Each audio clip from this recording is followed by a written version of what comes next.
The laughter in the Galactic Council chamber was refined, measured, and cruelly polite. It rolled through the vast hall like cultured wine poured into crystal, never loud enough to be vulgar, never honest enough to be kind.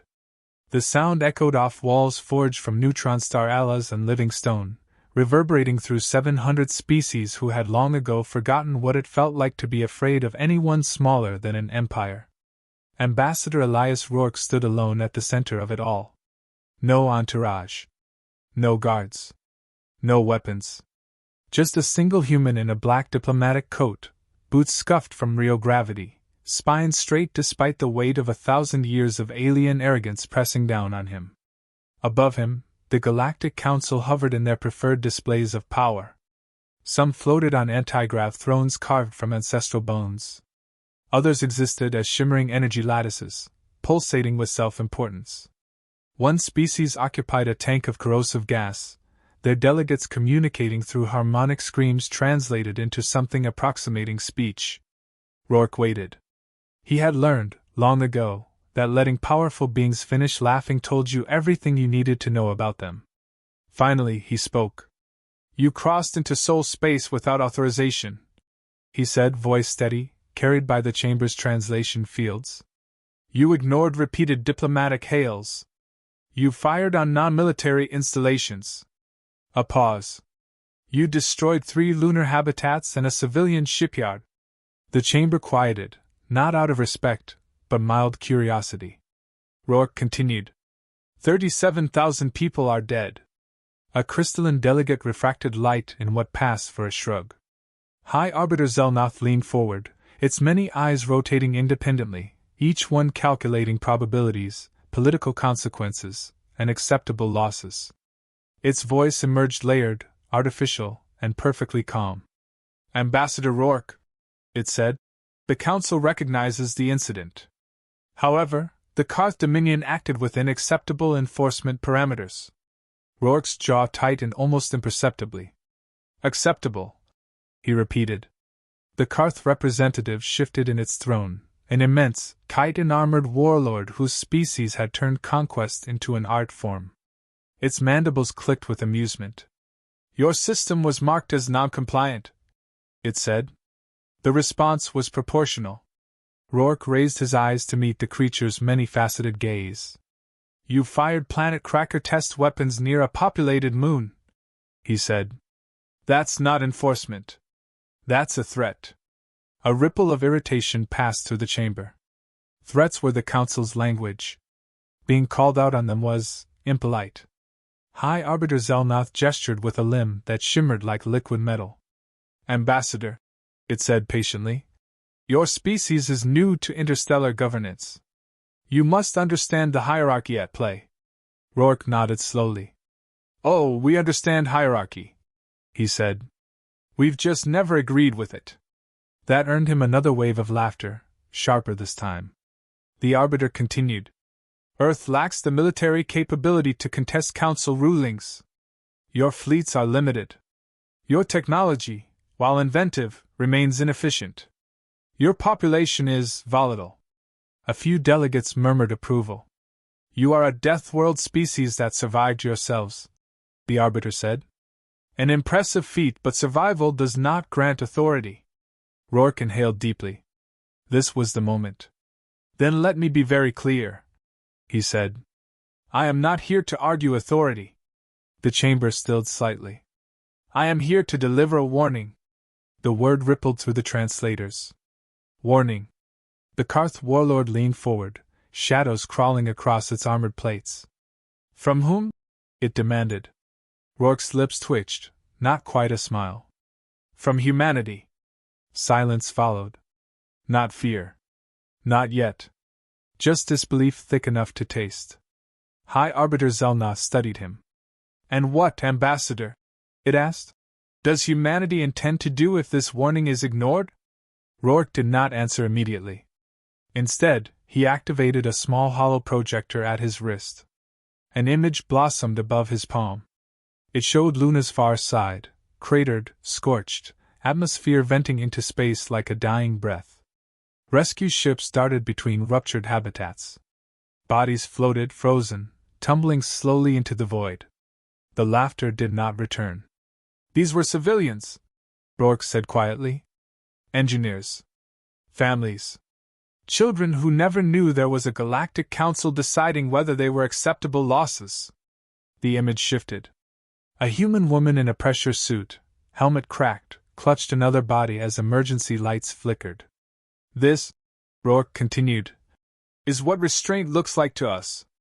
The Karth representative snorted. "You appeal to emotion," it said. "Weakness." Rourke snapped his wrist, killing the projection. "No," he said. "I appeal to memory." He straightened, voice hardening.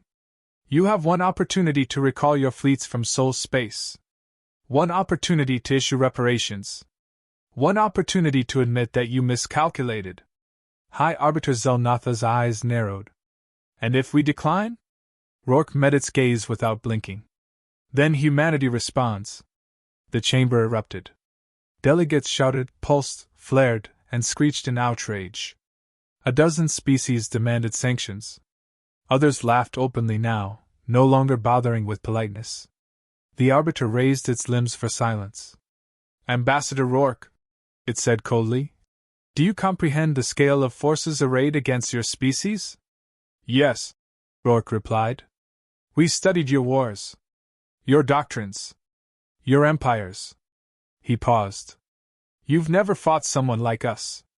The Karth warlord rose from its throne, towering, furious. "You dare threaten the Council?" it roared.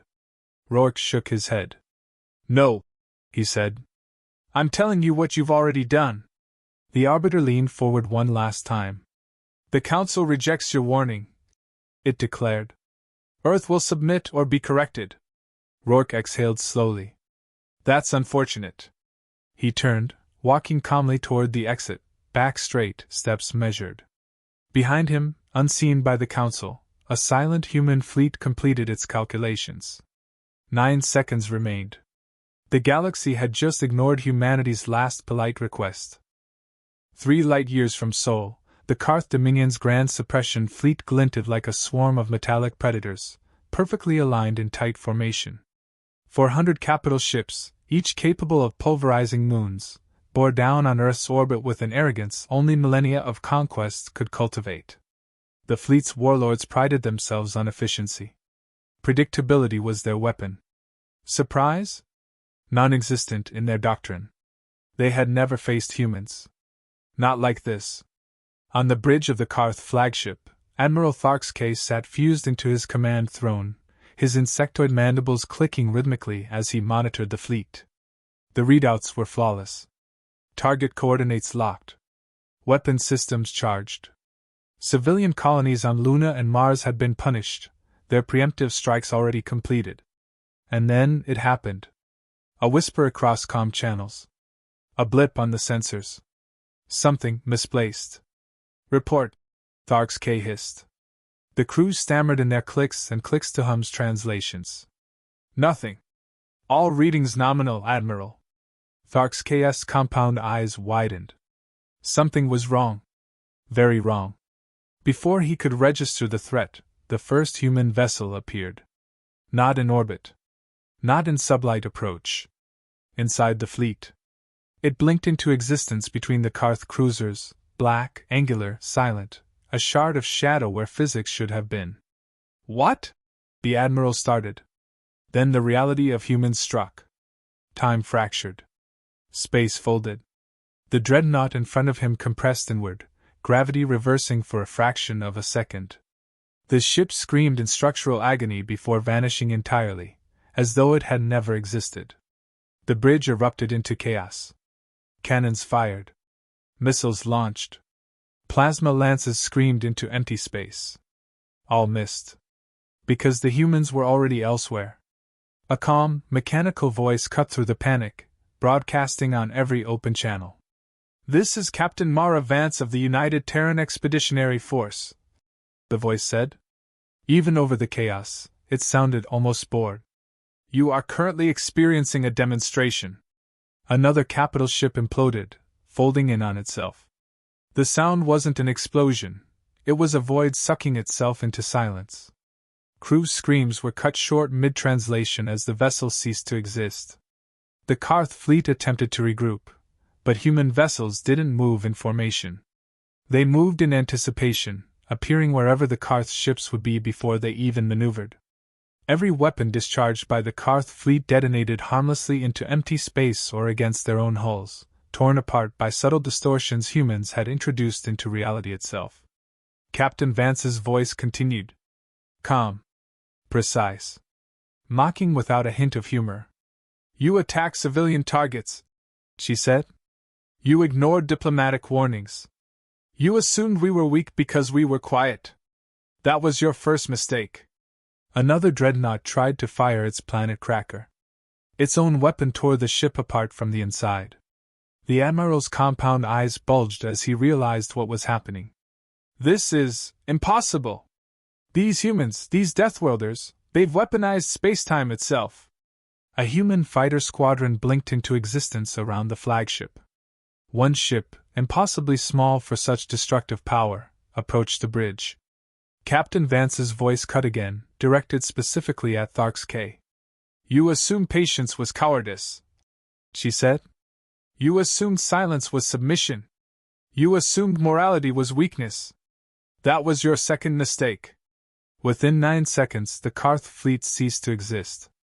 Every capital ship, every support vessel, all 400 warships vanished, leaving nothing but empty space and the faint, lingering resonance of shattered physics. The Admiral's screams echoed briefly across the void before the communication channel collapsed. The humans didn't celebrate. They didn't gloat. They didn't pursue. They simply disappeared back into the folds of space from which they had arrived, leaving no wreckage, no debris, and no warning other than their voice echoing in every surviving Karth comm channel. This was a demonstration.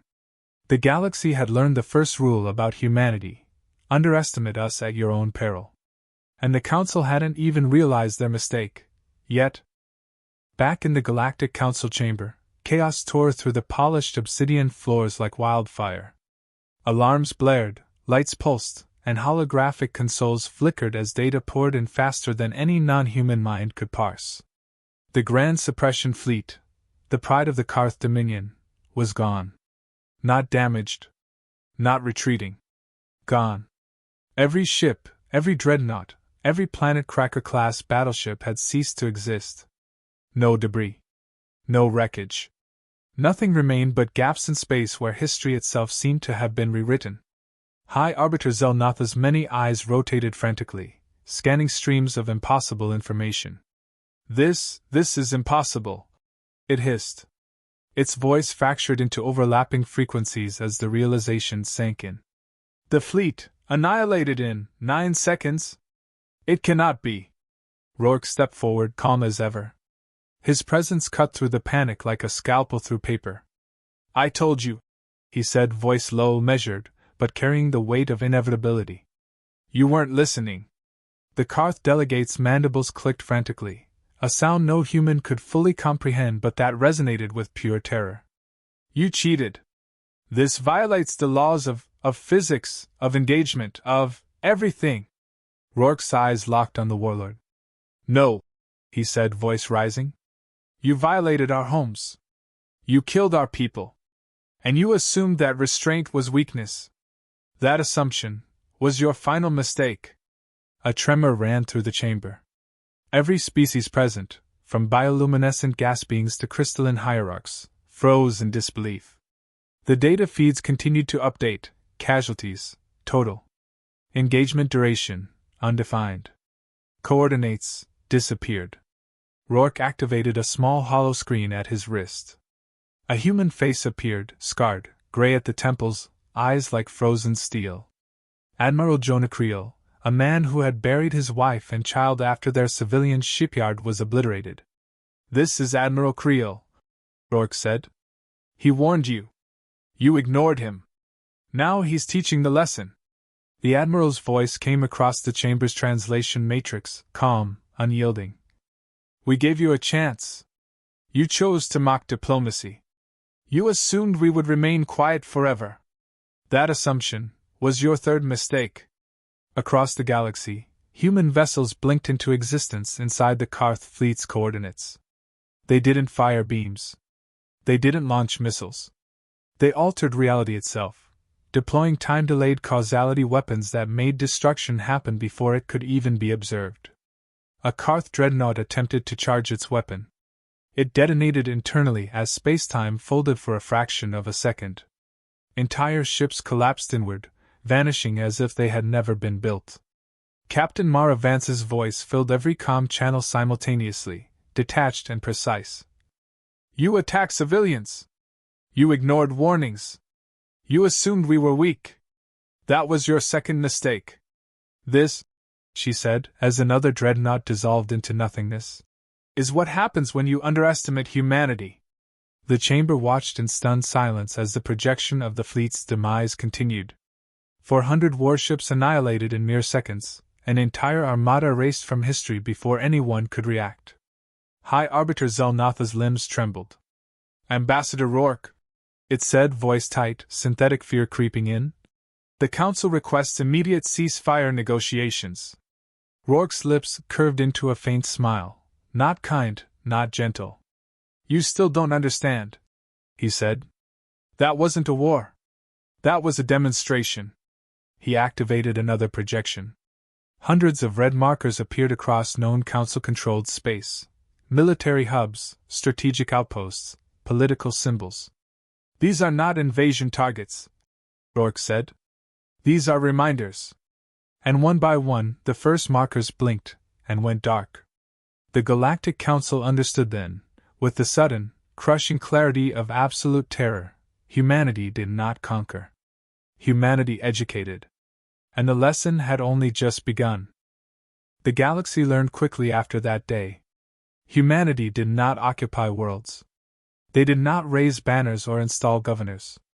They did not march into cities leaving legions of soldiers behind.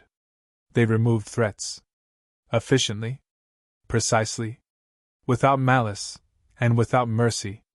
Every target carried the same pattern, a single human transmission seconds before annihilation. "This is your warning." Some listened. Some didn't. Those who didn't became cautionary tales. Space stations, orbital armadas, and fortified colonies vanished with a mathematical elegance that made the strongest empires shiver. Within 3 weeks, entire political structures that had lasted millennia crumbled. The Galactic Council dissolved itself. The Karth Dominion sued for peace. Other empires rewrote doctrines they had held sacred for eons. Earth declined every offer of alliance, tribute, or apology. Humanity did not need friends. They needed respect. And they would have it, or the cost would be absolute. Ambassador Elias Rourke returned to the empty council chamber. The echoes of panic and disbelief lingered in the air like smoke. He stood before the recording consoles, broadcasting across every remaining transmission network. "Humanity does not seek dominion," he said, voice steady and cold. "We seek survival. And we will not be underestimated again." He paused, letting the weight of his words sink in. "You mistook our diplomacy for fear.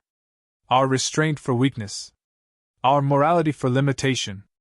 That was your final mistake." Behind him, human fleets waited silently in orbit of Sol.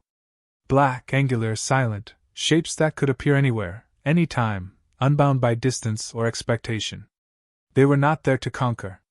They were there to remind the galaxy that humanity had a rule all empires quickly learned. "Do not underestimate humans." Rourke stepped aside, his reflection in the obsidian floors fractured but unbowed. Beyond the chamber, the stars stretched into infinity, unbroken by alien arrogance. And somewhere in that vast darkness, humanity smiled, not triumphantly, not cruelly, but with the certainty of survival earned in blood, intelligence, and unflinching audacity. The galaxy had finally learned.